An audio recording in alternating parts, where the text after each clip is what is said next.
बोले ये ले जाओ, बोले ये तुम्हारा चारा बिल्कुल साफ कर देगी। तो वो साफ करने के चक्कर में पूरा खेत ही साफ हो गया।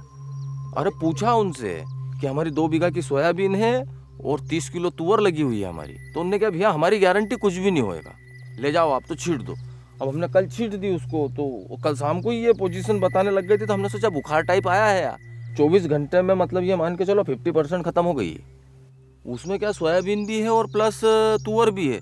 तो उसमें हमने क्या करा था, दवाई का थोड़ा सा जो उनने जो नाप बताया था वो नाप को हमने कम कर लिया, तो उधर थोड़ा सा कम असर है। पर वो असर क्या है वो भी मेरे को लग रहा है अभी अपन चल के देखेंगे तो यही पोजीशन हो गई होगी उसकी भी। 3.5 बीघा का ये खेत है, 7 बीघा का ये है और 1 बीघा उधर है और 2 बीघा ये रोड के और उधर है। लगभग पूरी तुअर मर चुकी है।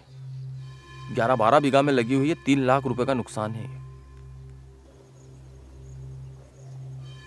कंपनी वाले भी आज आए थे। कंपनी वाले कुछ टॉनिक दे के गए हैं, ग्लूकोज दे के गए, बोले कि ये मिला के और इसमें छींटो।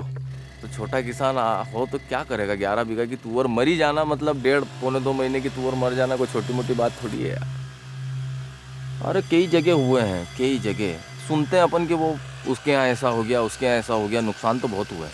ये कोई पहला केस नहीं है।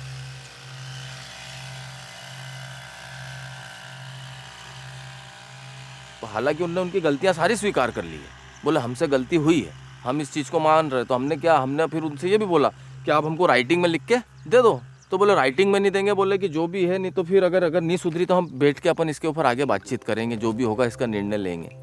यार मेरी अंतरात्मा तो ये बोल रही कि नहीं होगी, पूरे पत्ते ही खत्म हो गए उसके। चारा मार के इस्तेमाल से केवल खरपतवार ही नहीं बल्कि खेत में उत्पन्न पौष्टिक जंगली साग भाजी भी खत्म हो जाती है। साथ ही हमारी मिट्टी, हवा, पानी, पर्यावरण और स्वास्थ्य पर भी इसका बुरा असर पड़ता है। इसके इस्तेमाल से कैंसर जैसी गंभीर बीमारियों की संभावना बनी रहती है।